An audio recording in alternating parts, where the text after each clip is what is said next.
After more than 2 decades, people are still analyzing every frame and perceived undertone of the Matrix franchise, and things have gotten bonkers. Get ready to question your reality as we look at the Matrix theories that would change everything. As regular internet users know, there's a happy contingent of moviegoers in the world who take a great deal of personal pride in being able to poke holes in a film's plot using an arsenal of boring, complicated tools like science and reality. These are the folks who refuse to engage with the movie as a piece of fiction, and instead spend their days picking it apart as though it was a documentary and not a piece of entertainment. One of their favorite targets is the Matrix franchise's claim that humans are being used to generate bioelectric power for the machines.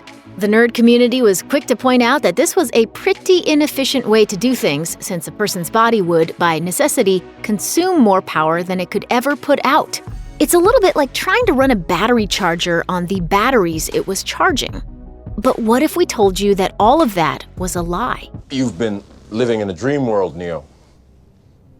This is the world as it exists today. What if humans actually do produce the energy necessary to juice up a robot army and the world's most malevolent Second Life server? It sounds crazy, but there's a solid explanation for why we wouldn't know about it. According to one theory on Reddit, we're all living in the Matrix right this second, and our robot overlords have programmed the simulation to make it seem like we generate less power than we actually do. The purpose? Plausible deniability and an easy way to throw us off the scent, keeping us from ever taking the all-too-real Matrix stories too seriously. According to a long-running fan theory, Neo was never the one at all. Sound crazy? Then think about the parameters that Morpheus lays out for his cyberpunk messiah. He says that the One was born inside the Matrix, has the ability to change the Matrix's code, and would eventually destroy the system. While that might sound like Neo at first glance, putting a little bit of thought into it puts some dents in the description. Neo wasn't technically born in the Matrix. Instead, he was born in a goo pod and then jacked in. He can do some wild stuff while he's on the inside, but we never really see him change the Matrix itself, just the things he can do when he's plugged up. And as far as destroying the Matrix goes, he's definitely chipped in, but can we really say that he was 100% responsible for shutting everything down? Obviously, the descriptions of the One don't fit Neo like a glove. Not the way they fit someone else, Agent Smith. You were right, Smith. You're always right. Born in the Matrix? Check. Able to change its code. That's all the guy does in movies 2 and 3. And even before he gets reintegrated with the Source at the end of Revolutions, Smith has caused more damage to the overall program than a baby boomer opening every email in their spam folder. What if the secret human city of Zion, hidden from the machines, the real world in which it exists, and all of its dripping wet dubstep dance parties were never real at all? What if they were just another layer of the simulation? That's the premise of what's known as the Matrix in a Matrix theory, a line of thought that takes us in a decidedly trippy direction. Maybe even the people who supposedly know the truth don't know the truth. Maybe the Matrix is a Russian doll of false realities, all built inside of one another to ensure that nobody can ever truly escape. Proponents of the theory point to a couple of issues in the last 2 movies of the franchise. The first is the apparent ease with which Smith manages to possess the body of Bane in the real world, even with all of his new power transcending the digital plane and rewiring a human brain doesn't seem like the sort of thing that a glorified pop-up window virus should be able to do. The second piece of evidence, and one that's far more convincing, comes from the One himself. At the end of Reloaded and again throughout Revolutions, Neo manages to control Sentinel robots outside of the Matrix, which, even with a healthy extension of disbelief, seems like a weird new skill set to develop. Also, if it really was the real world, how did Neo get back into the program after passing out at the end of Reloaded? From the moment he walked on screen with his rich baritone and cool sunglasses, Morpheus joined that top tier of fictional mentors who will exist forever in the minds of audiences. He's Obi-Wan meets Master Splinter with a little bit of Mr. Miyagi thrown in for good measure. Too bad he might have been the bad guy all along. This one gets complicated, but let's dig into the intricate theory that was posted online. It all starts with Morpheus' ship, the Nebuchadnezzar. Historically, Nebuchadnezzar was the king of Babylon back in Bible times, and more importantly to the theory, the man responsible for the enslavement of the people of the Kingdom of Jerusalem, also referred to as, wait for it, Zion. What truth? That you are a slave, Neo. Want to see how far the rabbit hole goes? Then you should also know that Morpheus is the name of the Greek god of dreams. The theory goes that one of two things could be going on. Either Morpheus is a human who was sucked in by the machines just like Cypher in the first movie, or we're back to the idea that the real world is actually part of the Matrix, and Morpheus is just another program. His job? Keeping people convinced that they've made their escape, feeding them misinformation, and essentially keeping them asleep and dreaming. Creepy.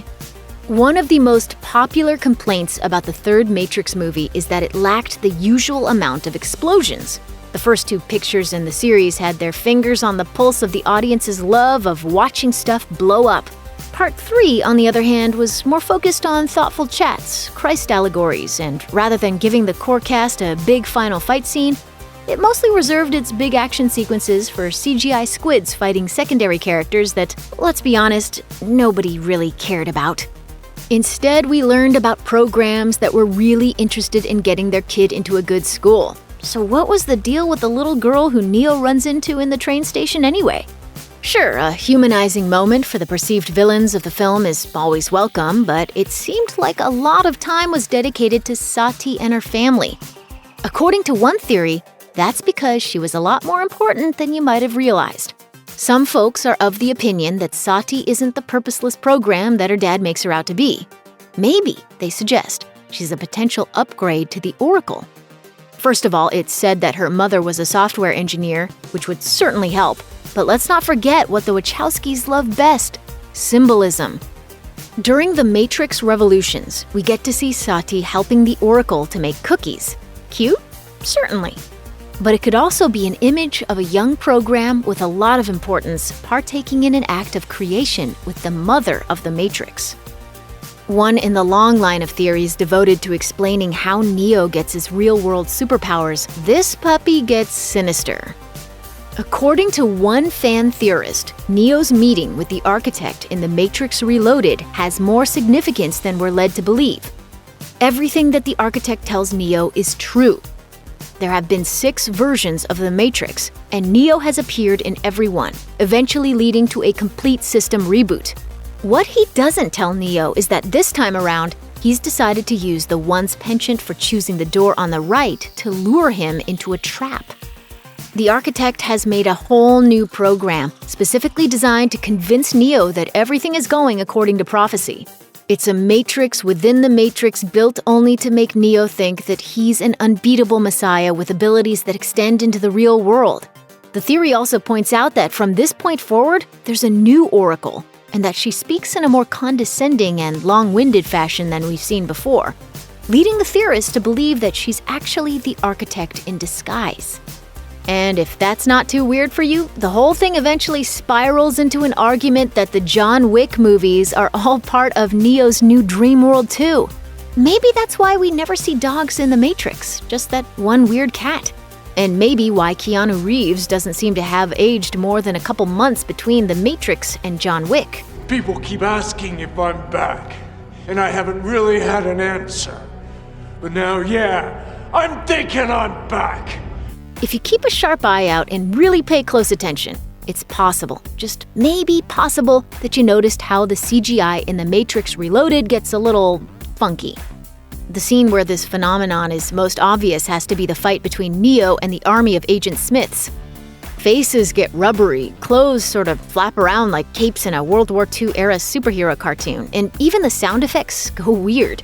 What most people would brush off as an unfortunate side effect of overly ambitious special effects before the art of computer animation had time to properly ripen, some Matrix fans have worked into an in-universe explanation. According to one theory, the reason that things get all Scorpion King during this sequence is pretty straightforward. The Matrix itself is having rendering issues. The program was never designed to handle thousands of clones of the same character copying himself that many times, nor was it designed to allow for Neo's ability to change the laws of physics around himself. Put those two things together and you have a situation that's familiar to anyone who has ever tried to run a PC game that was just a little too intense for their setup. The simulation dropped the graphics quality just a little bit so that it wouldn't have to slow down the action. In the years before the events of The Matrix, humanity went to war with the machines, a race of self-aware robots. After a series of global atrocities, mankind fell to the supremacy of their mechanical overlords and wound up plugged into generators, being used as batteries while living meaningless, simulated lives. Or maybe not. If one fan theory is to be believed, humanity actually managed to beat the machines after they burned out the sky in their final desperate act. Maybe once the machines surrendered, the humans, now living on a planet without any other means of survival, programmed their former adversaries to believe that they'd won the war. And maybe, just maybe, they continued to reprogram the robots to keep humans alive and happy in a simulated reality. This one might be a little less mind-blowing and a little more, hey, fun coincidence, but here it goes.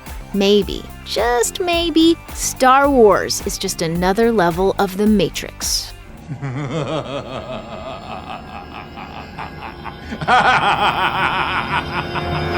No, really, just give us a second to explain. It all comes down to this one scene in Attack of the Clones, when Obi-Wan Kenobi is approached by a dude in the business of dealing death sticks. Old Ben does some mind trickery and the misguided youth goes on his merry way.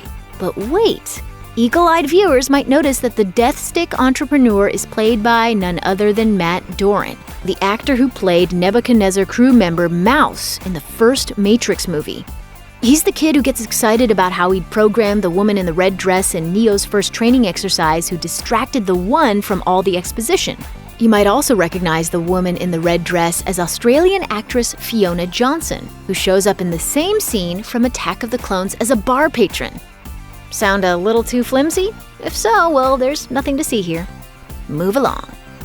Check out one of our newest videos right here. Plus, even more Looper videos about your favorite movies are coming soon. Subscribe to our YouTube channel and hit the bell so you don't miss a single one.